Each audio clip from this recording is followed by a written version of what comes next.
Assalamualaikum warahmatullahi wabarakatuh. Di sini kami Waalaikumsalam warahmatullahi wabarakatuh. Assalamualaikum warahmatullahi wabarakatuh. Oke, di sini kami akan mempresentasikan untuk bab 11 osilator desain dengan kelompok 7 yaitu saya sendiri Erlangga Fitrah Maulana dengan NIM 431 22211. Dan saya Mikael Katan Suryo Gumilang dengan NIM 431.22.2.15. Oke, langsung saja kita mulai dari yang pertama. Desain sirkuit osilator RF dan microwave. Sirkuit osilator mengubah daya DC menjadi sinyal periodik tanpa memerlukan sinyal input periodik. Bab ini membahas prinsip dasar osilator sinusoidal dan transistor, osilator terkontrol tegangan, dan aplikasi microwave. Prinsip dasar umpan balik osilator. Osilator solid state menggunakan dioda atau transistor dengan sirkuit pasif untuk menghasilkan sinyal steady state sinusoidal. Prinsip dasar dijelaskan melalui sistem umpan balik linear.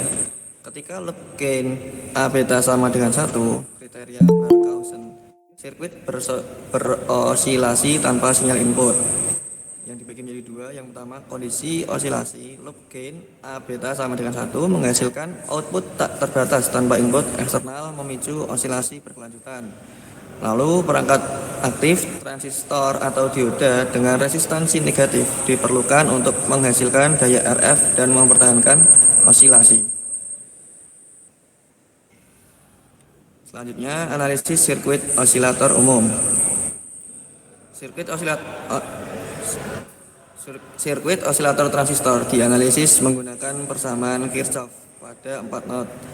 Untuk solusi non-trivial, determinant matrix, koefisien harus 0. Analisis menghasilkan hubungan reaktansi kritis X1 tambah X2 tambah X3 sama dengan 0. Menunjukkan setidaknya reaktansi berbeda dari dua lainnya. Osilator Hartley yang pertama ada osilator Hartley, osilator Colpitts, dan osilator Claps. Untuk osilator Hartley B1 dan B2 induktif, B3 kapasitif. Frekuensi resonansi omega kuadrat sama dengan 1/C3 L1 tambah L2. Lalu osilator Colpitts C1 dan C2 kapasitif, L3 sebagai induktif dengan frekuensi resonan omega kuadrat sama dengan C1 tambah C2/C1 C2 L3. Untuk yang ketiga yaitu osilator Claps, variasi Colpitts dengan kapasitor series C3 untuk stabilitas frekuensi superior dan laju perubahan reaktansi lebih tinggi. Lalu ada osilator kristal untuk stabilitas frekuensi. Kristal kuarsa dan keramik memberikan stabilitas frekuensi tinggi dengan Q sama dengan 100.000 dan drift suhu sama dengan 0,001% per derajat Celcius. Kristal menunjukkan resonansi seri dan paralel. Frekuensi seri omega dan paralel omega Y memenuhi omega Y sama dengan omega P setara dengan omega S akar 1 tambah CS per CP dengan perbedaan kurang dari 1%. Karakteristik kristal yaitu ada 3. Yang pertama, impedansi minimum pada resonansi seri. Yang kedua, impedansi maksimum pada resonansi paralel. Yang ketiga, perilaku induksi antara omega S dan omega Y. Oke, lanjut ke osilator Peirce dan penyetelan elektronik. Osilator Peirce menggunakan kristal sebagai pengganti induktor L3 dengan desain Colpitts memberikan stabilitas frekuensi luar biasa. Penyetelan elektronik menggunakan dioda varaktor dengan kapasitansi C sama dengan A per V tambah V beta pangkat N, di mana N sama dengan 0,3 sampai 0,6. Untuk junction uproot dan hingga 2 hyper uproot, sensitivitas penyetelan delta omega per delta V sama dengan N omega 0 C0 per 2 CX tambah C0. Nah, ini untuk gambar dari pembagian diagram stabilitas kristal, faktor uproot, dan faktor hyper uproot. Selanjutnya, fase loop, komponen dan prinsip. PLL adalah sistem umpan balik yang mengunci frekuensi dan fase output ke sinyal referensi. Komponen utama, detektor fase atau PD, osilator, terkontrol tegangan, VCO, filter loop, dan pembagi frekuensi.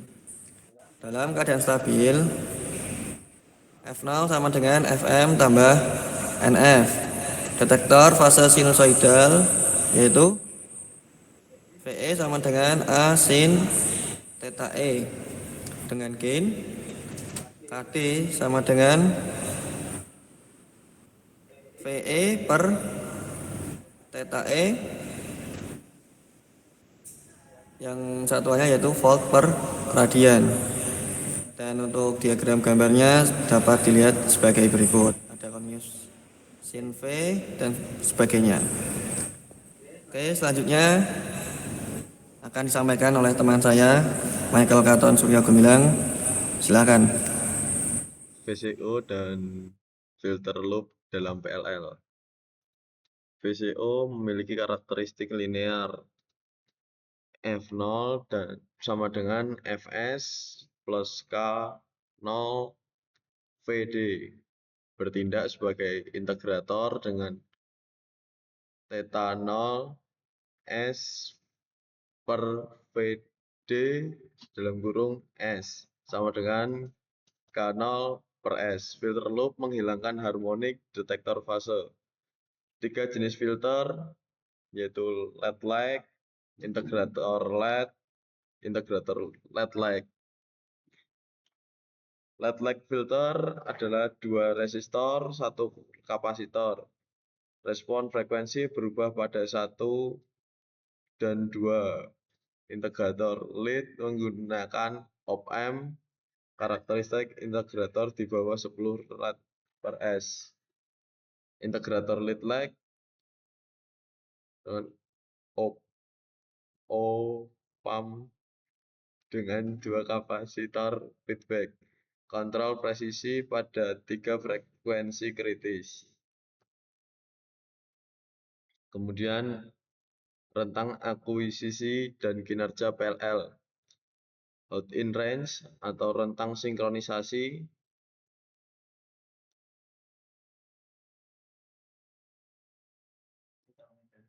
delta omega H sama dengan kurang lebih K D K0 untuk detektor sinusoidal. Lock-in range delta omega L setara kurang lebih 2 omega N, di mana omega N sama dengan akar dalam kurung K per T1 adalah frekuensi natural dan adalah faktor redaman. Full in range delta omega P setara kurang lebih akar 2 omega N K omega min omega N pangkat 2. Bandwidth loop besar membantu akuisisi awal tetapi meningkatkan transmisi noise. Fungsi transfer PLL dan analisis stabilitas. Fungsi transfer PLL dengan referensi theta R mengontrol output VCO theta 0 banding T2 dalam kurung S sama dengan KDK0 Fs per S plus KDK0 Fs dengan filter lead like, di mana Kv sama dengan KDK0 adalah gen DC loop, persamaan karakteristik dengan stabilitas dan performa ditentukan oleh pemilihan dan omega n.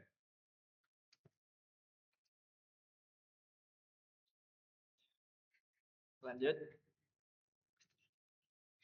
Aplikasi praktis dan contoh desain PLL. Contoh PLL dengan frekuensi output 2-3 MHz dalam langkah 10 kHz dengan F0 sama dengan NFR dan resolusi 100 kHz serta rentang N adalah 20-30 detektor fase analog.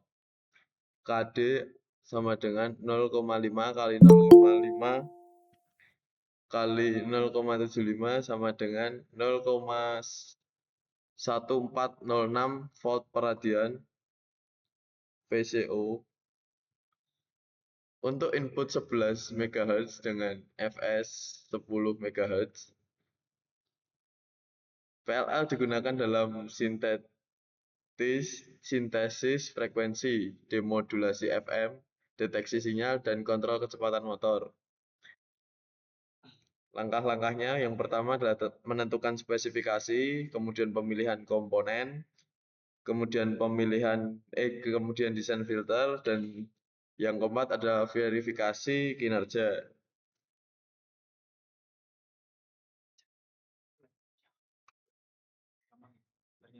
Desain osilator microwave, panduan komprehensi tentang prinsip osilator, sintesis frekuensi, dan desain transistor microwave untuk aplikasi RF modern.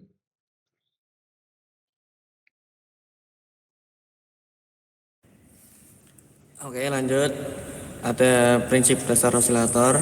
Osilator menghasilkan sinyal periodik melalui umpan balik positif. Kriteria Berghausen menyatakan bahwa untuk osilasi berkelanjutan, gain loop harus sama dengan 1 dan pergeseran fase total harus 360 derajat. Di sini ada 3 kondisi. Yang pertama, kondisi amplitudo. Gain loop sama dengan 1 untuk osilasi stabil. Lalu kondisi yang kedua ada kondisi fase, pergeseran fase total sama dengan 360 derajat. Lalu kondisi ketiga yaitu startup, gain awal kurang dari 1 untuk pertumbuhan osilasi. Lalu sintesis frekuensi tidak langsung. Sintesis PLL mengalihkan frekuensi referensi menggunakan membagi frekuensi output F0 sama dengan N kali Fr, di mana N adalah faktor pembagi. Resolusi frekuensi ditentukan oleh frekuensi referensi, tetapi waktu switching terbatas pada produk. Ada 2 yaitu poin pentingnya keuntungan dan keterbatasan. Untuk keuntungan, resolusi tinggi, stabilitas baik, dan fleksibel. Untuk keterbatasan yaitu waktu setting, komplektivitas filter.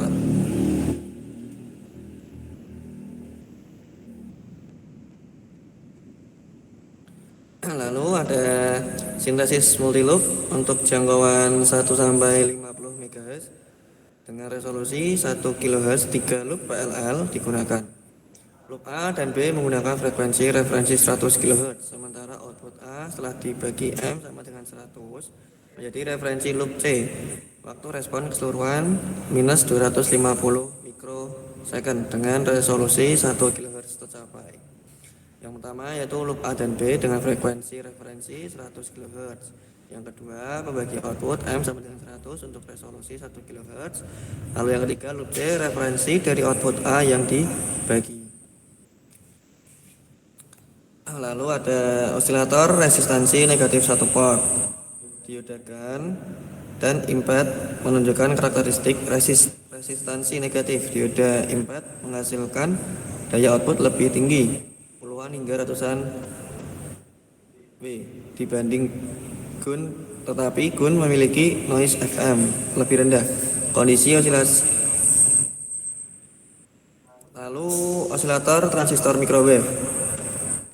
Desain berbasis parameter S transistor. Transistor harus tidak stabil. Kondisi osilasi VIN kali Fg sama dengan 1 atau volt kali FL sama dengan 1 untuk startup air gate sama dengan RIN bagi 3 dipilih, kemudian disesuaikan saat osilasi berkembang. Ada 3 kondisi, yaitu pertama, pilih transistor tidak stabil dengan verifikasi K kurang dari 1 atau delta sama lebih dari 1. Lalu poin kedua, tentukan lingkaran stabilitas, pilih ZL di daerah tidak stabil. Untuk poin yang ketiga, hitung impedansi input, desain ZG untuk resonansi. Lalu ada parameter S3 port transistor seperti gambar di samping dengan penjelasan, yaitu deskripsi 3 port memfasilitasi perubahan terminal referensi dan desain jaringan umpan balik. Dari parameter S2 port dengan terminal 3 umum, matriks hamburan 3 port dapat dihitung menggunakan persamaan 11,728. Kondisi ortogonalitas sigma SIJ sama dengan 1 untuk setiap baris dan kolom. Ada 3 poin penting, yaitu konversi terminal, desain feedback, dan verifikasi stabilitas. Oke, untuk ringkasannya yaitu seperti gambar di samping dengan penjelasan, yaitu desain osilator microwave memerlukan pemahaman kriteria Barkhausen, analisis stabilitas transistor, dan teknik matching impedansi. Sintetis PLL multiloop mencapai resolusi tinggi dengan waktu setting cepat. Osilator dioda resistansi negatif dan transistor menawarkan trade-off antara daya, noise, dan kompleksitas. Verifikasi kondisi osilasi dan stabilitas adalah kunci kesuksesan desain. Jadi ada empat poin dari ringkasan desain osilator, yaitu untuk kriteria Barkhausen yaitu gain sama dengan 1 dan fasenya yaitu 360 derajat. Untuk analisis parameter S yaitu stabilitas transistor. Sedangkan untuk matching impedansi yaitu berfungsi untuk jaringan resonan. Dan yang terakhir sintesis frekuensi yaitu untuk PLL multiloop. Nah, itu adalah presentasi kami untuk desain osilator bab 11 dari kelompok 7. Kurang lebihnya mohon maaf jika banyak kekurangan atau kesalahan. Sekian dari kami. Wassalamualaikum warahmatullahi wabarakatuh.